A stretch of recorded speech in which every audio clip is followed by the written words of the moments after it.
Reacting to Finnish Bolsheviks' video about the fall of Assad's government. The Syrian Assad government was overthrown by Islamist forces, mainly the HTS and FSA, which also includes the organization previously known as the Al-Nusra Front, which originated within Al-Qaeda.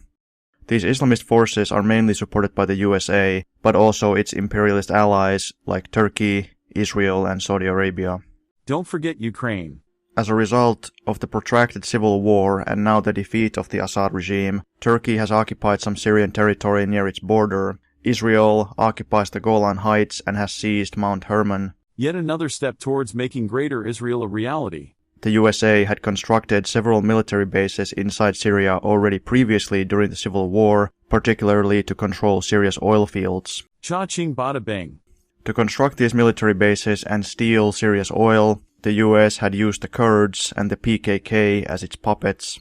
The PKK, which at least at one time was praised by anarchists and opportunists, claims to defend Kurds from national oppression and to oppose imperialism and even capitalism, yet it has turned itself into a puppet of the USA, the biggest imperialist and capitalist, and the biggest oppressor of all the peoples. Not to mention a strategic ally for Israel. The situation is complicated because the Assad government also did not represent the interest of the Syrian people. It faced serious protests from the people since 2011, which were taken advantage of by the US to create the FSA, or the so-called Free Syrian Army, a US-sponsored puppet force, and launched the Syrian civil war. The Assad government was an ally of Russian imperialism and survived for this long only because of Russia's involvement. Russia also had, and at least for now, still has, some military bases in Syria.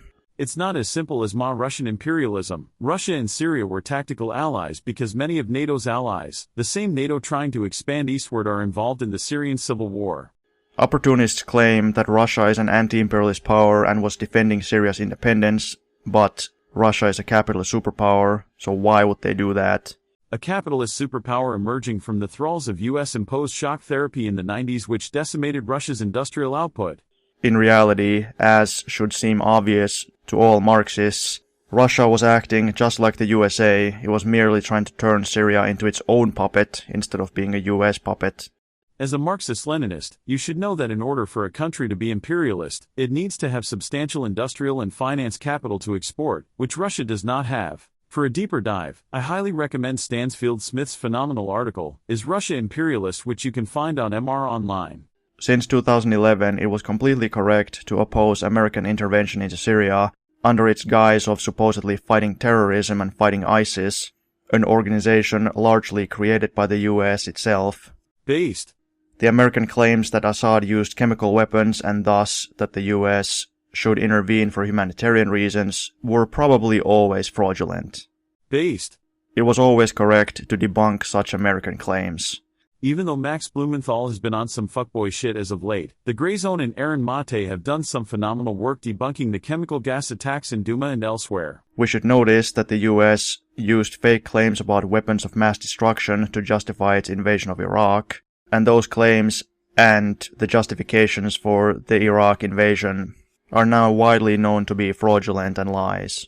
But the US also learned from the Iraq war, and this time it fostered a puppet force, which it also supported with military actions, but it didn't send large numbers of American ground troops into Syria like it did in Iraq, which caused the US not only very serious problems in maintaining the occupation regime in Iraq, but also huge loss of prestige and a massive anti-war movement. The movement against the US intervention in Syria, while significant, was not nearly as big as the movement against the US invasion of Iraq. Good point. I wonder if that had to do with the fact that the Syrian civil war and Operation Timber Sycamore started under Obama. Obama definitely did a lot more fuckshit than wear a tacky tan suit. However, while it was totally correct to oppose the US throughout the Syrian civil war, which started more than a decade ago, it would be wrong to believe that Russia represented some kind of genuine anti-imperialism and that Assad is some kind of a socialist. Baathism, the official ideology of the Assad government, is basically social democratic at best, not genuine socialism, and Assad consistently supported privatizations and opening his country to be plundered by Russia. Tankies, Marxist-Leninists, etc. didn't support Assad because they thought he was some revolutionary hero. It was critical support because we knew that the alternative would be the Balkanization of Syria and the expansion of the Zionist entity. Also, Ba'ath Syria, especially under Hafez al-Assad, was more socialistic than other sects of Ba'athism. Due to crippling sanctions imposed by Washington as part of their long war on Syria, the Assad regime privatized many previously nationalized industries, which had the desired effect of creating a dissatisfied working class, which would lay the foundation for Operation Timber Sycamore in 2012. The people and working class of Syria could never expect liberation to come from Putin or from Assad, nor from the US-backed Islamist or Kurdish forces. The people can only liberate themselves with a genuine anti-imperialist struggle and socialist revolution by their own forces. While Assad faced growing resistance from the masses and responded with repression, the opposition forces weren't just disgruntled working-class people, many were religious sectarian extremists as well. His overthrow still doesn't improve the situation at all. The Islamists who have taken power will only continue to worsen the rights of workers even further. The country will now go from being a Russian dependency to being a US puppet. The fall of the Syrian government also strengthens Israel and other allies of the US and has potentially negative consequences for the Palestinian liberation struggle. However, the Palestinian liberation movement never relied on foreign funding or foreign support and will continue to survive and wage heroic struggle. Half-truth, while the Palestinian resistance is indeed waging a heroic struggle, the Assad regime did lend material support to it. And let's not forget the support of Triple H. It was that damn good. Despite the claims of the imperialist mouthpieces and some stupid liberals, one of which ran his car through a Christmas village in Germany, the fall of the Assad government was not any kind of a revolution, but only another regime change operation carried out by the US. It signifies that Syria has not been liberated, but has passed from the Russian sphere of influence to US domination.